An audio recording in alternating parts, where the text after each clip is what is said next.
Art Bites, un podcast de Ainhoa Fernández.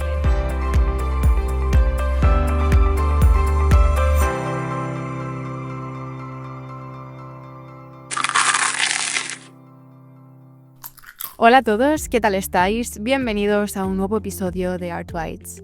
En el programa de hoy charlamos con Paloma de la Cruz. Paloma es una artista malagueña que actualmente vive y trabaja en Madrid.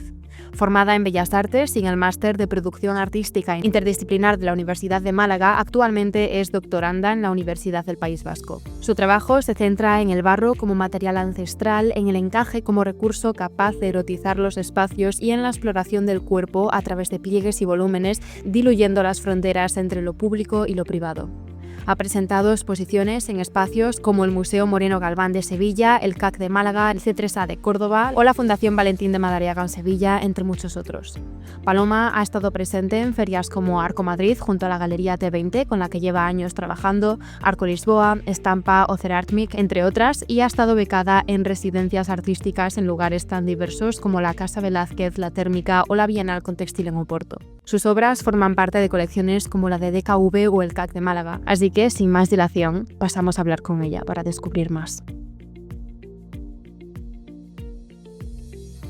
Paloma, ¿qué tal estás? Muy bien, ¿cómo estás tú? Muchas gracias por invitarme. Pues la verdad es que muy bien, con mucha ilusión, porque llevábamos un tiempo intentando hacer cuadrar nuestras agendas y al final, por trabajo y viajes, tanto de una como de otra, hemos tenido que ir aplazando, así que por fin estamos aquí. Y bueno, para ir dando comienzo a esta charla, me interesa que nos cuentes cómo fueron tus inicios en el mundo del arte, qué es lo que te llevó a elegir este sector como una profesión más allá de una simple pasión, ¿no? Además, tu caso es especialmente inspirador, ya que iniciaste tu formación en otro ámbito completamente diferente y lo dejaste atrás para poder dedicarte al arte. Es algo que yo creo que puede interesar especialmente a aquellos que estén empezando su periodo formativo y que se estén planteando el dar un giro a su carrera. Sí, totalmente. O sea, yo hice bachiller de económica, nada que ver. Y bueno, realmente pues era típica niña que estaba apuntada a clases de pintura, de, bueno, pues extraescolar, en manualidades y demás. Era algo que me gustaba, se me daba bien en el cole, pero bueno, pues ese momento en el que no, maestros tampoco te invitan, seguro que había algunos que sí, ¿no? Pero en mi caso ninguno me lo planteó, yo tampoco me lo planteé, la verdad. Además, la Facultad de Málaga, cuando yo entré, llevaba muy poquito tiempo, llevaba, no sé, como 3 o 4 años. Y bueno, en mi caso la economía no permitía que fuera a estudiar, entonces tampoco era algo que me hubiese planteado. Y entonces, bueno, decidí tirar por lo que creía que podía tener más salidas, solo tenía claro que ciencias no me interesaba. Y cuando estaba en estas clases extraescolares sí que me dijo una profesora: oye, ¿y no has pensado hacer bellas artes y tal? Y ahí dije: ostras, ¿eso se puede hacer? Y ya en la carrera, cuando estaba terminando, que ya sí era, bueno, desde ya segundo, tercero te invitan a que y te incitan a que vayas a exposiciones y te vayas metiendo un poco en la pomadita, como se dice aquí, ¿no? Pero en Madrid.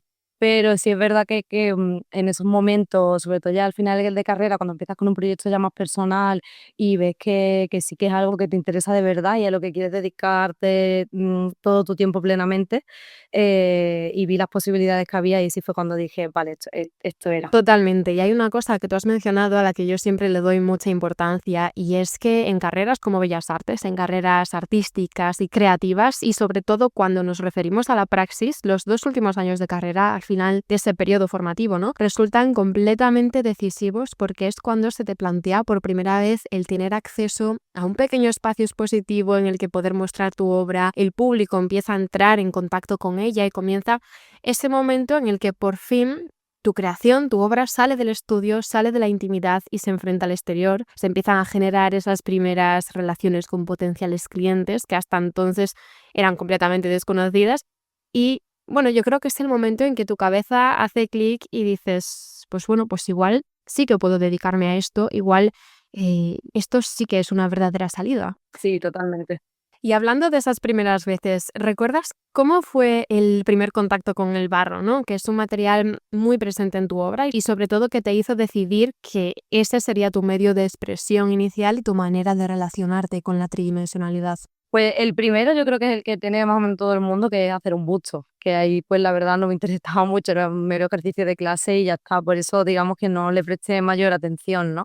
No había descubierto todas las posibilidades que el barro tenía. Entonces, bueno, yo pintaba pues como la mayoría de los que empezamos Bellas Artes, que son pocos los que tienen claro que quieren dedicarse a la escultura nada más que empiezan. Y en cuarto de carrera, ya en este proceso de proyectos personales, es donde empiezo a darme cuenta de que la pintura se queda corta para lo que quiero contar, ¿no? Entonces, sí que teníamos la suerte de tener la asignatura de cerámica, que la impartía Carmen Osuna.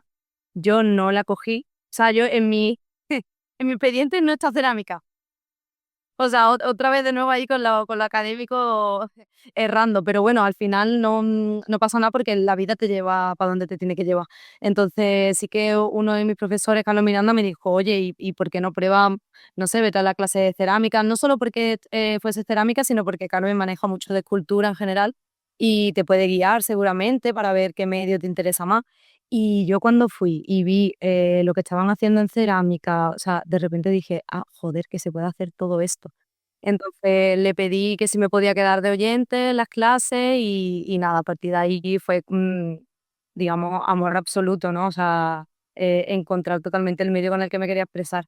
Sí, además es algo curioso y últimamente poco común porque por lo general en las facultades de Bellas Artes los primeros acercamientos que se tienen siempre son con formatos bidimensionales y manejables, ¿no? Lo más común es empezar con dibujos y retratos con modelos del natural y poco a poco pues se van dando esas primeras relaciones con lo tridimensional, pero más quizá de manera voluntaria y para quien realmente apuesta por ello. Y por eso me interesa mucho esa visión que tuviste tú para percibir la tridimensionalidad como algo expandido, ¿no? Nos podría recordar incluso al pensamiento de Rosalind Krauss, por ejemplo, ¿no? De expandir lo que es el objeto artístico, de liberarlo del plano, de reclamar más espacio, ¿no? ¿Cuáles fueron, o bueno, cuáles son tus referentes a la hora de crear? Pues referentes, realmente los primeros, yo creo que fueron los profesores, porque he tenido la suerte de tener muchos profesores que eran artistas y se dedicaban a exponer, a moverse. Entonces, realmente esos son los primeros en los que yo me he apoyado, tanto profesional como personalmente, ¿no? Para preguntarles, pues, oye, estoy haciendo un dossier, ¿cómo se hace? ¿Esto se hace bien? ¿Está mal? ¿Qué me recomienda? Eso, 100%. Y luego así de referentes a nivel plástico, referentes que he tenido y que sigo teniendo, pues son, por ejemplo, mítica Louise Bourgeois, Adriana Varellao, Sara Luca o Rebecca Horn también me interesa mucho y Ángela de la Cruz. Luego, cuando te estaba pensando, digo, jolín, son todas mujeres, pero me gusta que me salga sin querer también, ¿no? Que sean todas mujeres. Es curioso, sí, todo mujeres. Y es que en el campo de la escultura existe una genealogía muy necesaria.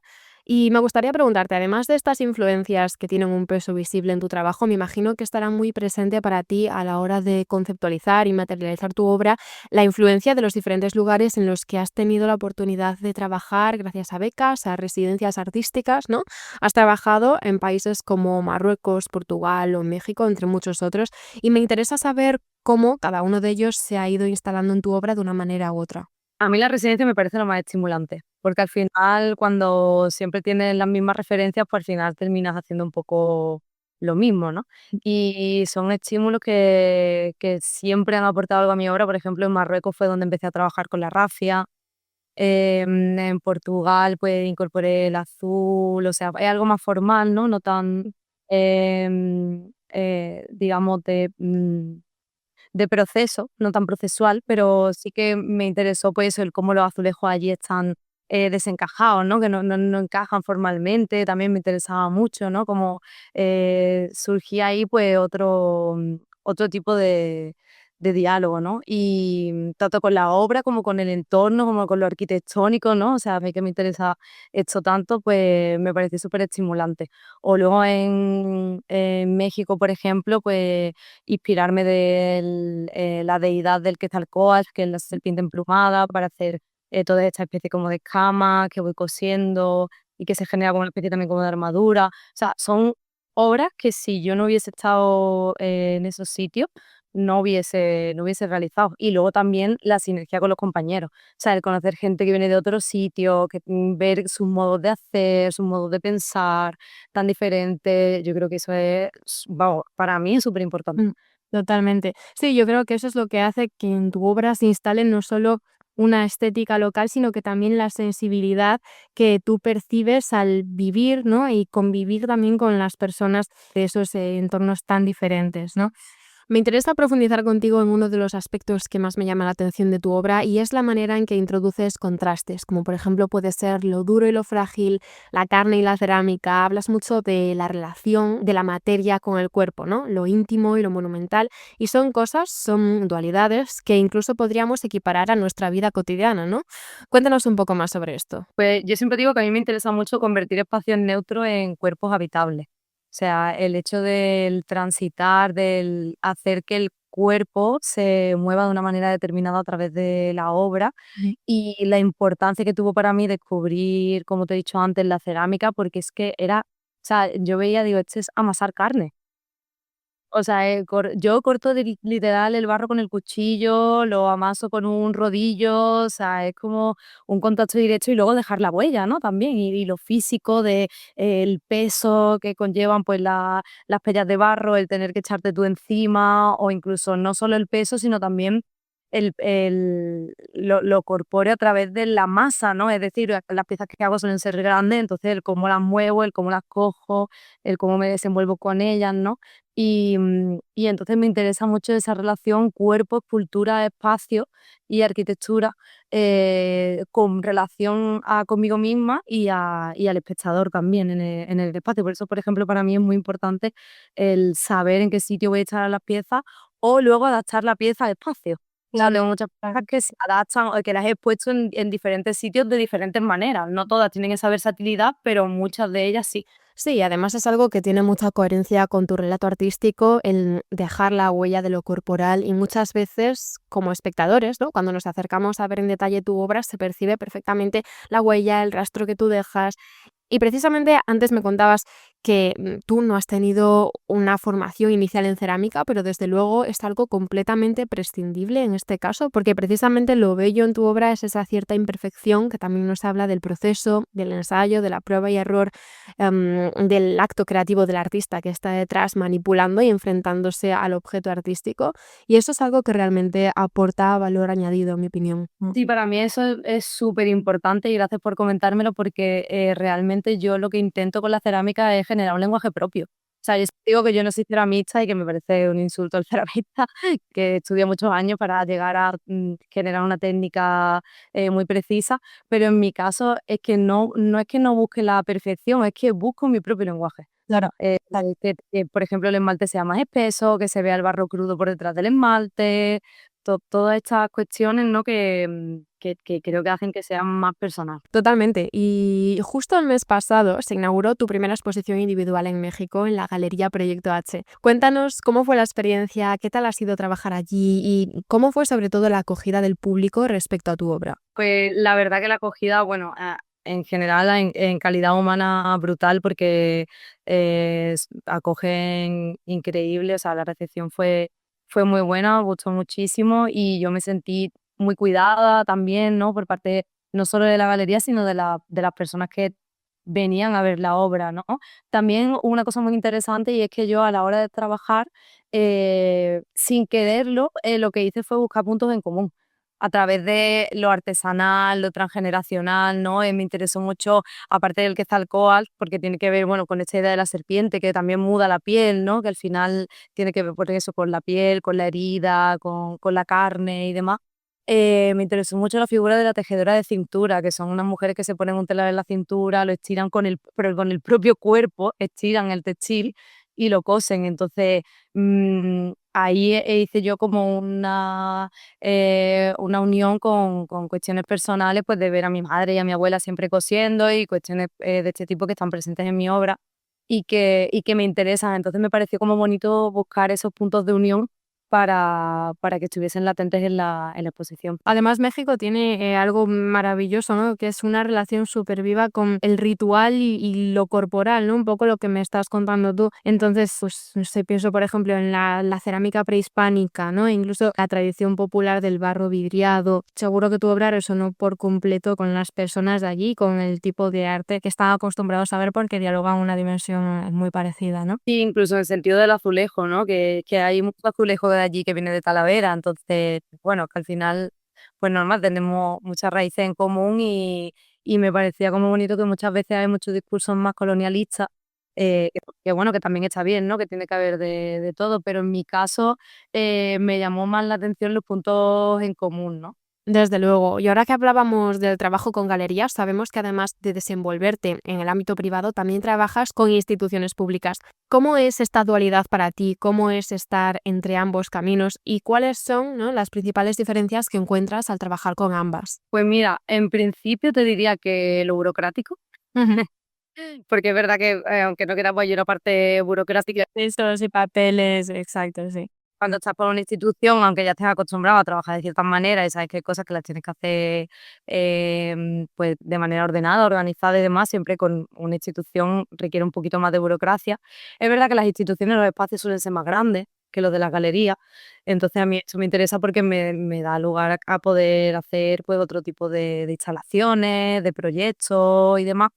Y luego a nivel presupuestario también, ¿no? Porque normalmente cuando trabajas con la galería, pues bueno, sí que depende de la galería, pues te produces tú la producción o no, va diferente, pero sí que normalmente cuando hay algo con una institución suele haber un presupuesto de por medio, Mm. entonces intentas como adaptar un poco también a ese presupuesto o a cómo ellos lo manejan y demás. Entonces, quizás para mí lo más interesante de todas las diferencias es el espacio, el cómo producir pensando en ese tipo de espacios y luego la parte un poco más rollo que la burocrática, pero bueno, que también hay que hacerle que está bien. Por supuesto, y además la institución te permite, en cierto modo, una determinada independencia y libertad creativa, ¿no? Lo que tú decías, a nivel de espacio o incluso de planteamiento presupuestario. Y al final es un contexto que está más a pie de calle, más vinculado a la memoria colectiva, mientras que la galería responde a otra lógica completamente distinta, quizás más ligada a la visibilidad dentro de ciertos circuitos, ¿no? Son, desde luego, dos dinámicas distintas, pero creo que tu obra dialoga muy bien con ambas porque tiene esa capacidad de adaptarse sin perder coherencia, que realmente es lo importante. Y siguiendo con tu práctica artística, aunque como comentábamos, se centra en la cerámica, cada vez estás entrando más en contacto con la performance. Me interesa conocer por qué eliges esta disciplina y qué es lo que más te atrae de este lenguaje para combinar con tu práctica. Pues mira, surge de una forma tanto casual como a nivel también de necesidad personal, ¿no? Un poco como pasan esas dos cosas un poquito a la vez. Porque en una residencia que hice en Almedinilla, en un pueblo de Córdoba, pero que tenía una villa romana increíble, me dejaron intervenir la villa, Juan López, que era el comisario, y fue, vamos, muy generoso porque no es algo que se pueda hacer de normal, intervenir una villa romana. Sí que utilizó en un momento la palabra, el proyecto se dividía en 2 años, ¿no? En la parte de la presentación del proyecto, y el año siguiente él utilizó la palabra activar Ujú. en algún momento, ¿no? Dijo, el año que viene pues lo activamos, lo reactivamos, y al decirme eso, no pude evitar pensar en Delia Boyano, que es una performer, que es amiga y además es brutal, ella es buenísima como performer y como artista, también de Málaga, que hace unas performances pues, que a mí me encantan, y yo de verdad en mi cabeza ya la vi a ella interactuando con mi pieza, activando la pieza.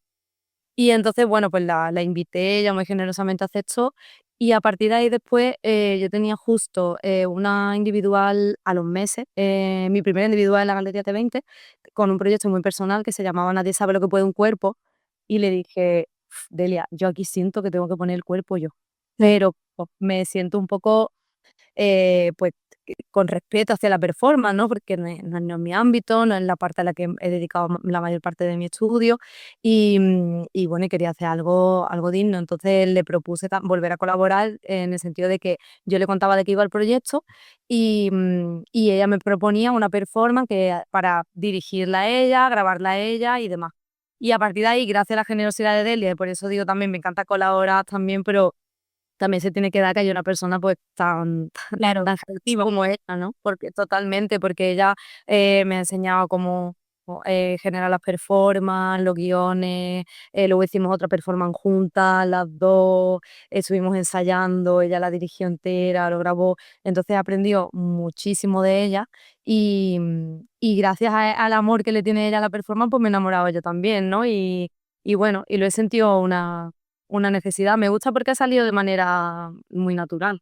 Claro, sí, me parece algo muy orgánico y además que tiene mucho sentido con el relato y con lo que es tu obra, ¿no? Porque al final tu trabajo, como decíamos antes, ya tenía esa cierta performatividad de actuar, activar el barro con el cuerpo, ¿no? Entonces es un gesto que va bastante en cohesión y la performance a fin de cuentas es un arte de presencia. Es, o sea, donde el cuerpo, el documento, el archivo se unen al mismo tiempo, ¿no? Recientemente estuviste en una residencia en Casa Velázquez y también realizaste otra performance. ¿Cómo nació esa pieza y, bueno, qué buscabas transmitir con ella después de esos meses en la residencia? Pues esa pieza, el proyecto de las esculturas estaba pensado en los movimientos que hace el mantón de Manila, porque, bueno, me interesaba mucho como esa idea de ese textil que pasa por el cuerpo, la arquitectura, a través del baile, el movimiento, ¿no? Del propio, pues eso, del propio cuerpo, de la propia bailadora o el bailador. Y bueno, algo que tiene que ver mucho con mis raíces también, ¿no? Que al final, desde que llevo ya casi 5 años aquí en Madrid, creo que desde que estoy aquí me siento más andaluza que nunca, ¿no? Creo que eso siempre pasa cuando te vas fuera, ¿no? Entonces, no sé, me nació así y me interesaba mucho este textil y demás, y bueno, y quise hacer unas esculturas que partiesen de esos movimientos y actuar con ella, interactuar con ella, o sea, activarlas también de alguna manera. Y me pareció que la voz perfecta era la de Niño de Elche, que yo al principio decía, bueno, pues no sé, si va a ser posible, pero bueno, tuve la suerte de que me dijo que sí. Y entonces estuvimos ahí en diálogo, le estuve comentando y establecimos pues ese diálogo entre cuerpo, voz y pieza, en el que hay un cara a cara con las piezas. De hecho, la performance se llama careo, que es una parte también del baile, ¿no? En el que se encara el bailador a otra bailadora o al guitarrista o tal, y me parecía interesante hacerlo yo con mi propia obra, ¿no? Con mis piezas. Qué maravilla. ¿Te ves integrando cada vez más la performance en tu obra? ¿Lo concibes como un lenguaje paralelo, ¿no? Y que aparece de manera puntual? Pues te diría que las dos, porque realmente poco a poco las he seguido integrando. Sí. Y luego a la vez tampoco todos los proyectos han llevado consigo el hecho de realizar una performance. Entonces, un poco las dos. Yo creo que poco a poco está tomando más protagonismo, pero no, tampoco quiero meterlo con calzador. O sea, si realmente el proyecto necesita sí, o me sugiere que tiene que tener una performance y me nace, lo haré. Y si es una escultura, una instalación que no lo en la que no lo encuentro necesario, pues no se llevará a cabo, pero sí creo que cada vez está tomando más protagonismo, eso sí. Sí, yo creo que es una hibridez que puede ir muy de la mano al final. Es algo que contribuye al relato de una cosa o de la otra y que se puede combinar perfectamente. Ya para terminar esta primera parte de la entrevista, Paloma, me gustaría conocer en qué estás trabajando actualmente, cuáles son tus futuros proyectos a corto plazo. Pues mira, justo tengo la suerte de que tengo la agenda con varios proyectos y mira, entre ellos, por ejemplo, el día 17 de octubre voy a hacer una performance en la Galería de Saber Harley de Málaga. Luego entre medio, bueno, antes tengo estampa con la Galería T20 y a final de año, todavía no sabemos la fecha exacta, pero rondará alrededor del 12 de diciembre. Tengo la primera individual con T20 aquí en Madrid, que acabo de abrir espacio en Doctor Porqué. Y bueno, tengo la suerte de eso, de ser la segunda después de Sonia Navarro y me hace mucha ilusión. Y luego ya en febrero pues voy a Zanamaco también con la Galería Proyecto H de México. Y de ahí me voy a París, que tenemos la muestra de la Casa de Velázquez, ¿no? Lo que hemos mostrado aquí se muestra también en París. Wow, qué maravilla. Calendario completo hasta el 2026. Pues sí. Ilusión.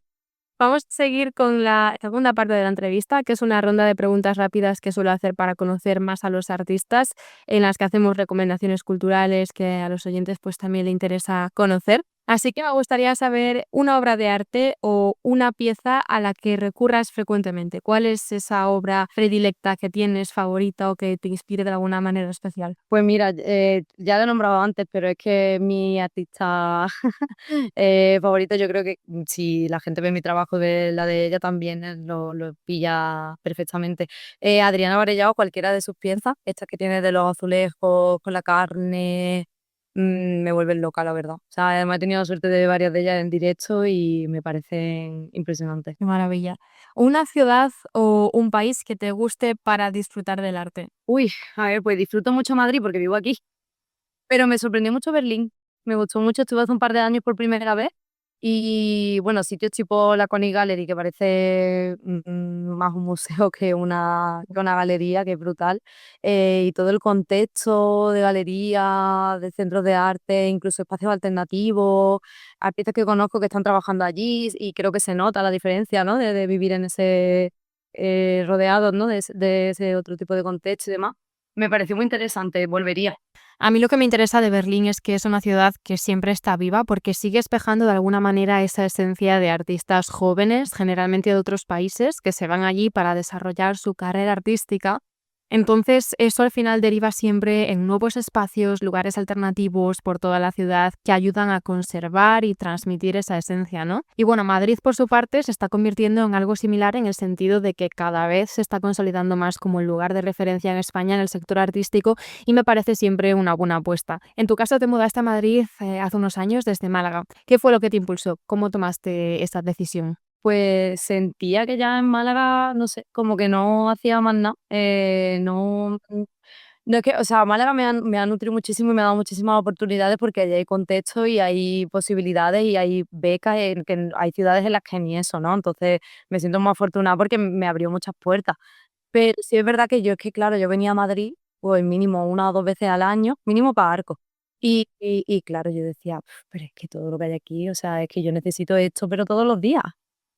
Y aparte a mí me gustan mucho las ciudades, o sea, a mí me gusta la gente, me gusta el barullo, me gusta hablar, me gusta dialogar, me gusta, no sé, yo veía que yo volvía con mucha ilusión de Madrid, de que había disfrutado un montón, había conocido gente súper interesante, había visto exposiciones maravillosas y quería que eso fuese mi día a día. Exacto, sí. Además es una ciudad que enseguida acoge, quizás porque es el punto de encuentro de todas las personas que son de otros lugares de España y especialmente en nuestro sector, al final en algún momento u otro todos pasamos por Madrid porque a fin de cuentas es donde se genera más tejido y probablemente eso es lo que hace que por lo general suele haber tanto apoyo entre todos nosotros y tanta empatía porque todos vamos un poco a lo mismo, ¿no? Totalmente. Siguiendo con este pequeño cuestionario, me interesa conocer una película o un libro que recomiendes o que te inspiren. Pues, más que inspirado te voy a decir que me gusten, porque, bueno, que también me han inspirado, ¿no? Pero estas son, una película y un libro que tengo así bastante recurrente, que una es vaya, no voy a ser nada original, pero La gran belleza de Sorrentino, la belle yo soy muy contemplativa, a mí me encanta, y eso de darle importancia al diálogo, a la observación poética, a la belleza, a per se. Yo me quedo loba.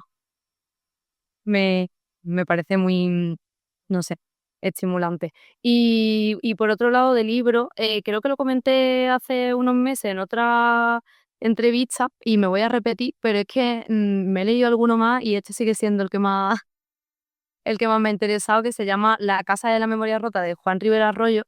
Y y, mm, y también me parece que tiene que ver con La gran belleza, porque tiene también un punto contemplativo y que habla sobre la memoria, sobre la identidad, y también sobre cómo los recuerdos construyen nuestra vida, ¿no? Entonces, todo eso me interesa también mucho, porque al final, bueno, pues, como artistas también partimos muchas veces eso de y la mayoría de veces, yo creo, todo de vivencias personales que todos tergiversamos de alguna manera. Exacto. Me parece una novela muy recomendable. Para mí la memoria es un componente decisivo a la hora de forjar la trayectoria de un artista. De hecho, muchas personas sostienen la idea de que todo proviene de la infancia, de que los recuerdos nos marcan de alguna manera y a partir de ahí creamos, pensamos y actuamos desde ese lugar.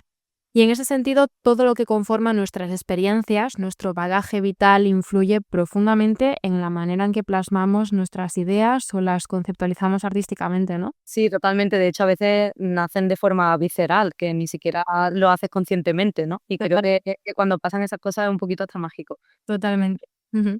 Y ya para terminar, Paloma, vamos a pasar a la última pregunta, que quizás sea la más complicada, ¿no? Y es, ¿qué consejo le darías a un artista emergente, a un artista que, bueno, que quiera dedicarse a esto realmente como profesión, que se esté formando y que esté un poco dando sus primeros pasos de puntillas en este mundo? Yo creo que hay mucho, es que claro, el consejo es complicado, pero porque cada uno tiene su camino, ¿no? Y luego tampoco quiero caer en esta cosa de la meritocracia, de si quieres puede y demás. Pero sí creo que hay una cosa que a mí me ha ayudado mucho y que comento bastante, que es aceptar el no. No tenerle miedo al no. Te van a decir más no es que sí es. Y eso no te hace menos válido. Hombre, hay veces que hay que autorrevisarse, por supuesto, en plan, si es una cosa exagerada, pues a lo mejor hay que darle alguna vueltecilla al proyecto o lo que sea. Pero es que lo normal en esto, y si hablas con compañeros que sean sinceros, lo normal es recibir mucho más no es que sí. Entonces, no venirse abajo por un no, sino que, bueno, cada no es un paso más cerca del sí. Totalmente, y en el arte al final hay que tener en cuenta y sobre todo saber esto desde el principio, ¿no? Que es una carrera de fondo. Muchas veces juega el factor suerte y se producen resultados injustos, pero muchas otras veces gana el talento y para mí eso es lo más importante. Y aunque suena tópico, creo que es una carrera en la que es completamente imprescindible creer en uno mismo, tener fe en tu trabajo y en tus posibilidades y sobre todo tener en cuenta lo que tú dices. Te van a decir que no. Es muy complicado entrar en una galería, es muy complicado ser uno de los 10 elegidos para una beca, pero sabiendo que se trata de algo más bien a medio, largo plazo, en la que hay que probar e intentar constantemente, va a aparecer un sí y a raíz de eso es cuando se empieza a ver la luz, ¿no? Esa persona que te da tu primer sí te va a conectar con otra, que te conectará con otra y así sucesivamente hasta que se vayan cumpliendo objetivos. Es cierto que es un tira y afloja constante, quizás esté presente una cierta inestabilidad con la que convivir durante los primeros años y creo que de alguna manera tiene que gustarte esa adrenalina y saber seguir adelante con ella, ¿no? Totalmente, a mí me parece súper excitante no saber qué va a pasar el año que viene, pero claro, hay gente que le da pues más agobio, ¿no? Entonces, creo que es una carrera en la que es complicado. O sea, yo no sabía, por ejemplo, que este año iba a ir a México el año pasado, o me he enterado este mes que vamos a Zonamaco, entonces, claro, y todo eso es como, wow, qué guay, ¿no? Y lo que pienso es, ¿y qué vendrá el año siguiente? Pues a lo mejor no viene nada, pero no lo sé. Entonces, a mí esa adrenalina sí, no sé, me pone las pilas, la verdad. Sí, Me gusta. exacto, y es esa relación contigo misma de confiar, creer en lo que estás haciendo y pues bueno, tener esos pilares claros desde un inicio me parece la verdad un muy buen consejo, tanto para un futuro artista como para una persona que se quiere dedicar al ámbito del arte en general, ¿no? Desde las distintas vertientes y perspectivas. Totalmente. Así que bueno, me parece un muy buen cierre para esta charla, Paloma, ha sido un auténtico placer. Nos veremos pronto en T20 probablemente ahora que ya está en Madrid. Muchísimo éxito y muchísima suerte en todo lo que venga. Muchas gracias a ti, Ainhoa, ha sido un placer. Mil gracias.